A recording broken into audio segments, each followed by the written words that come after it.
Post-colonial criticism focuses on the shaping of ideas and values in a culture that has been colonized.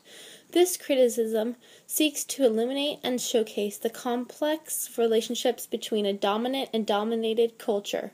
The goal of post-colonial criticism is to expose the way that one culture controls another, and through research and exploration into the history of colonization, bring to light the story and culture of the oppressed. Post-colonial criticism focuses on the way in which the colonizing First World has invented myths and stereotypes of the Third World in order to justify their exploitation and domination of native peoples. In doing so, post-colonial criticism showcases the extensive social, economic, and cultural effects colonialization has on the colonized. History is written by the winners, and post-colonial criticism seeks to expose the other side. Take, for example, the history of Native American and European involvement in North America. By the time European settlers landed on the American mainland in the late 1400s, the Native Americans had already created an extensive society, with various tribes ruling different areas of the North American continent. When the settlers first arrived, many Native Americans offered help and service to the newcomers unfamiliar with the land. In return for their assistance, the Native Americans were forced off their land and shown no respect. In their haste to justify their actions, the European settlers quickly deemed the Native Americans as savages and proclaimed that they felt it was their duty to civilize them. Such abuses are exemplified in the story of Pocahontas. A tale of a clash of cultures, Pocahontas showcases the effect colonization has on the oppressed. The Europeans brought with them guns and technology the Native American people had never seen. While the Native Americans lived their lives in harmony with nature and with respect to spirits, the Europeans mainly practiced Christianity and felt no deep connection with the natural world. Faced with superior technology in unfamiliar ways, the Native Americans were quickly oppressed by the incoming foreigners. The story of Native American oppression continued as time wore on and the country of America started to grow. Native Americans were pushed farther and farther from their homelands, onto reservations and away from all they had ever known. The story of oppression and colonial influence continues into the practice of slavery that became prevalent in America starting in the mid-1600s. Just before the start of the Civil War, the United States was developing two separate lifestyles unique to the North and the South. The North became increasingly democratic and rapidly changed, while the South continued to practice the old, feudal-like social order. At the top of this feudal order was a group of extremely wealthy white plantation owners. This group held all power within the Southern society and represented the South in Congress. Since this small group of individuals had all authority to make decisions for the South, there was little need or want to change their society through legislation, as they were already the sole benefactors of the economic wealth. This group was notably the smallest in the tiered social order, but these people held the largest number of slaves needed to run their large plantations. The farmers who owned only a few slaves came next in the social order. A majority of the Southern population was made up of these small, independently owned farms, despite the fact that the Southern economy was fueled by the production of cotton on large plantations. The poor and sometimes landless whites followed next. These people had no influence on their society, but felt that they had superiority over the black slaves who were confined to the bottom of the social hierarchy. It is true that the Southern economy heavily depended on slave labor, but that did not equate to a majority of the Southern population owning slaves. In fact, only about 1 in 4 Southern males owned slaves in the 1850s, and those men usually owned only 1 or 2 slaves. Most Southern whites were poor farmers who grew food only for their own use, and other whites couldn't even afford their own piece of land, let alone slaves. The large need for slaves centered on large plantations that needed the labor.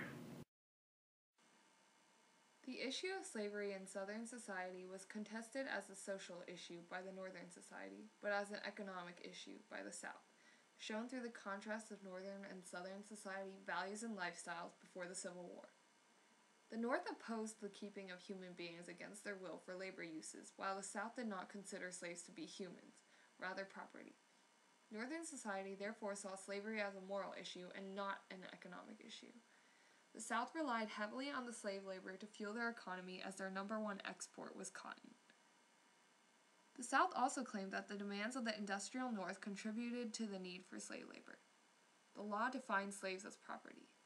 Legally, owners could do virtually anything to their slaves. No matter how hard slaves worked, they could never look forward to an easier life. Some slaves worked in the fields, while others cooked, cleaned, or reared the children of their master.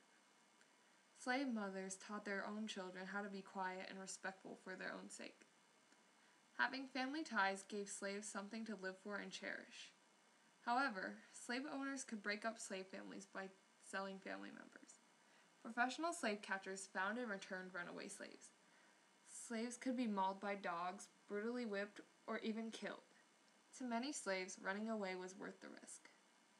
In the North, blacks were not necessarily treated as citizens or even human beings, although slaves had been emancipated.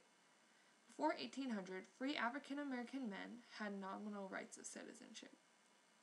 In some places, they could vote, serve on juries, and work in skilled trades. But as racism and the need to justify slavery grew stronger, free blacks gradually lost the rights that they did have. Through intimidation, changing laws, and mob violence, whites claimed racial supremacy and increasingly denied blacks their citizenship.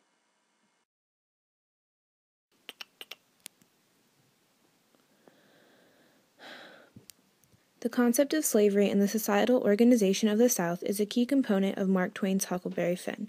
As a whole, Twain's novel serves to satirize the South and the general hypocrisy of the time. Jim is a slave and, true to the time period in which he is written, faces many obstacles such as separation from family, constant prejudice, and a general lack of human rights. As a result, on the surface, Jim embodies everything a slave during 19th century America is said to have been. Huck Finn himself begins the novel with a mindset blinded by prejudice he has been spoon-fed since his infancy. At the start of the novel, Huck sees Jim as nothing but a slave and does not appreciate him as a person. In this way, Huck as well embodies the typical mindset of a white person at this time. Twain uses these and other qualities as a starting point for his forthcoming satire and criticism. As the novel progresses, Twain uses various anecdotes to demonstrate and showcase the truth behind the stereotype. Twain's satire of society is strengthened by his prior understanding of widespread stereotypes and misconceptions that had arisen as a result of colonization and oppression.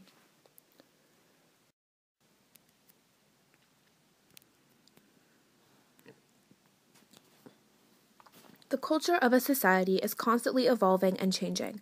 As a result, as time progresses, layers and layers of culture build upon one another to form a complex and interconnected civilization. When an outside stimulus comes in and disrupts one cultural aspect, the aftershock proliferates through the society and affects many other aspects of that civilization.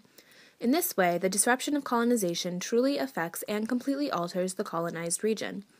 Historical background information plays a large role in post-colonial criticism. As demonstrated, the time in which an author composes his work and the time period in which he is writing greatly influences the development of both the story and the characters. Twain's satire would not be half as successful if his setting and characters weren't true to the society and time period he was satirizing.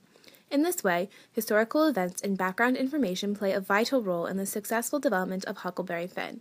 By first understanding American society in the late 1800s, Twain was able to emphasize some aspects of this time period while not losing touch with reality. Additionally, historical background and research help readers understand the setting and characters with greater ease.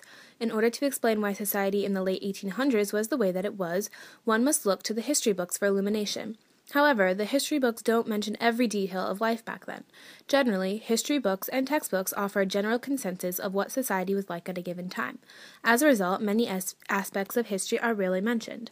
However, only through obtaining a general baseline of information through various historical resources can one truly recognize and appreciate the side of history rarely relayed in such sources.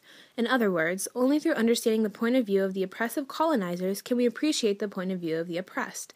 Colonization and the imperialistic age affected the lives of not only those who sought to dominate, but the dominated people as well. Colonization affects not only the social or economic aspects of a region, but the entire culture of the colonized people. By understanding this effect, readers can better understand the impact of post-colonial colonization and how its influence truly permeates into various cultures.